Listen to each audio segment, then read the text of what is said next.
Disney's Snow White just can't seem to escape controversy. Almost every day, there's a new debate surrounding the film, and this time, it's due to a trigger warning issued by the British Board of Film Classification, BBFC. But that's not all. Rachel Zegler has once again made headlines, this time claiming that Snow White will help combat prejudice and racial division in a recent magazine interview. Before we dive into all the details, if you're new here, don't forget. Also, a quick heads up, this video is sponsored by me. I run a car channel called Car Nonsense, where I rebuild, drive, and tinker with classic cars. If that's something you're into, check it out. It's linked below. Now, back to the topic at hand. The fact that Snow White, a film that's already being framed as a progressive reimagining, is receiving a trigger warning is quite surprising. It raises an interesting question. If a film that aligns with modern social messaging is still being flagged for sensitivity, where exactly does the line get drawn? The debate over media content and its perceived impact on audiences has been growing, especially in the UK, where ratings boards have become increasingly cautious about potential triggers in films.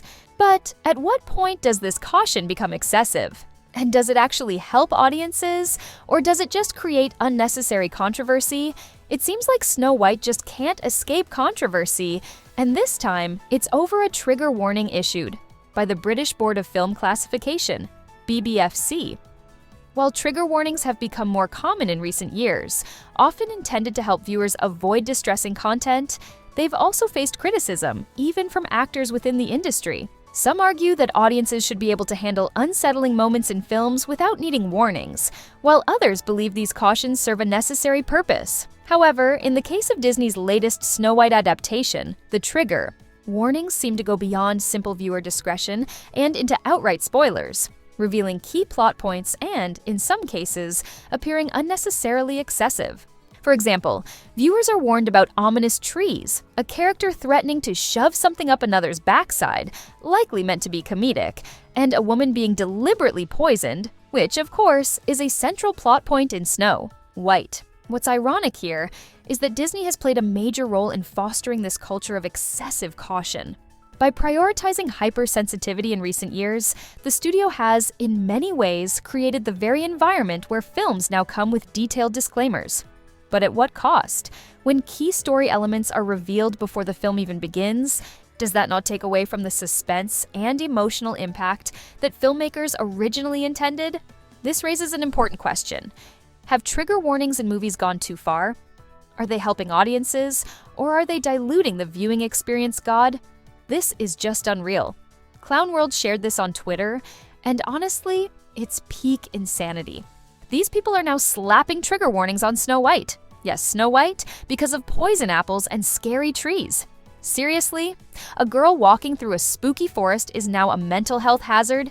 This is next level dumb. But wait, it gets even crazier, because apparently this film just can't catch a break. Now, Rachel Zegler claims that Disney's Snow White is actually going to help fight prejudice and racial division. Yep, you heard that right. In an interview with Lure magazine, she straight up linked her casting and the film's narrative to broader social issues: race, inclusion, and unity. According to her, Snow White isn't just a fairy tale anymore, it's a tool for promoting acceptance and tackling discrimination. I mean, no, it's not. Snow White is a fairy tale. That's it. This whole thing is just another chapter in the months-long controversy surrounding the film.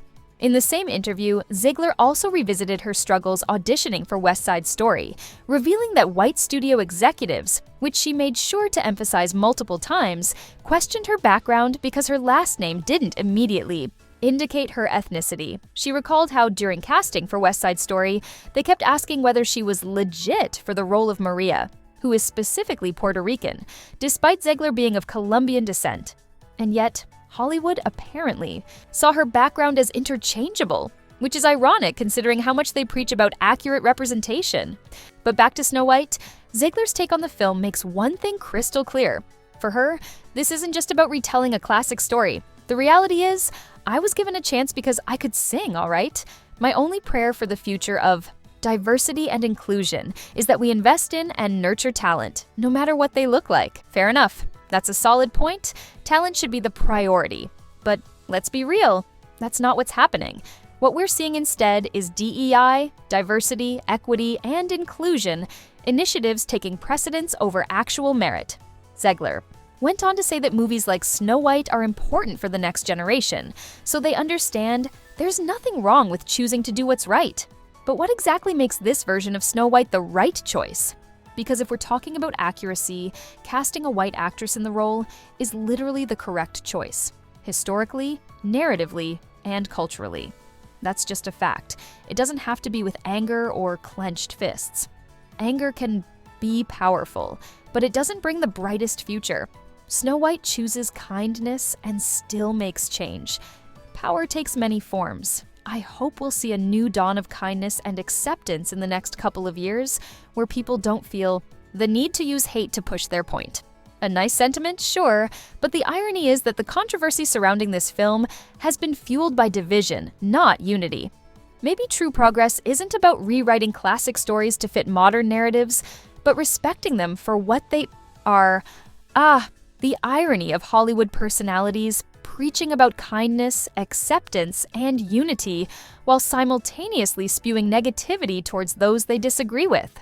This time, it's Rachel Zegler who's caught in the storm. And honestly, the backlash is well-deserved. One moment, she's speaking about how the world needs more love and how we should embrace one another with open hearts. The next, she's openly wishing Trump supporters never find peace. Make it make sense. How do you claim to stand for compassion and inclusivity while wishing misery upon an entire group of people simply because of their political views? But it doesn't stop there.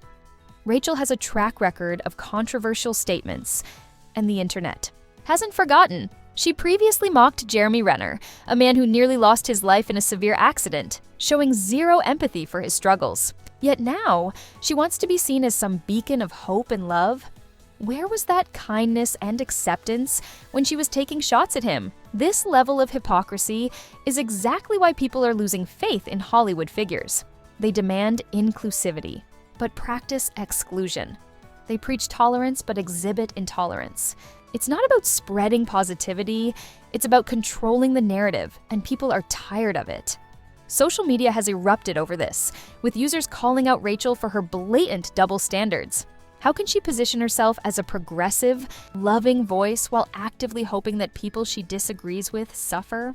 If you stand for love, shouldn't that apply to everyone, even those whose beliefs you don't share?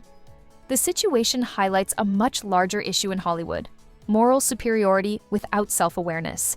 It's become increasingly common for actors and influencers to lecture the public on morality while failing to uphold those same principles themselves. And let's talk about the trigger warning nonsense. It's as if people are expected to tiptoe around every conversation, yet celebrities like Rachel feel completely entitled to insult, attack, and belittle others without any repercussions. Why the double standard? At this point, Rachel Zegler is her own worst enemy. She's alienating both fans and industry insiders, and the more she talks, the deeper the hole she digs for herself. This situation is more than just one actress's controversial statements. It reflects the larger issue of Hollywood's selective outrage and performative activism. The entertainment industry has developed a habit of pushing progressive messaging while failing to apply those same values within its own ranks. Actors preach about environmental issues while flying private jets. Celebrities talk about wealth, inequality, while living in multi-million-dollar mansions. Influencers lecture about kindness while spreading negativity themselves. Rachel's downfall isn't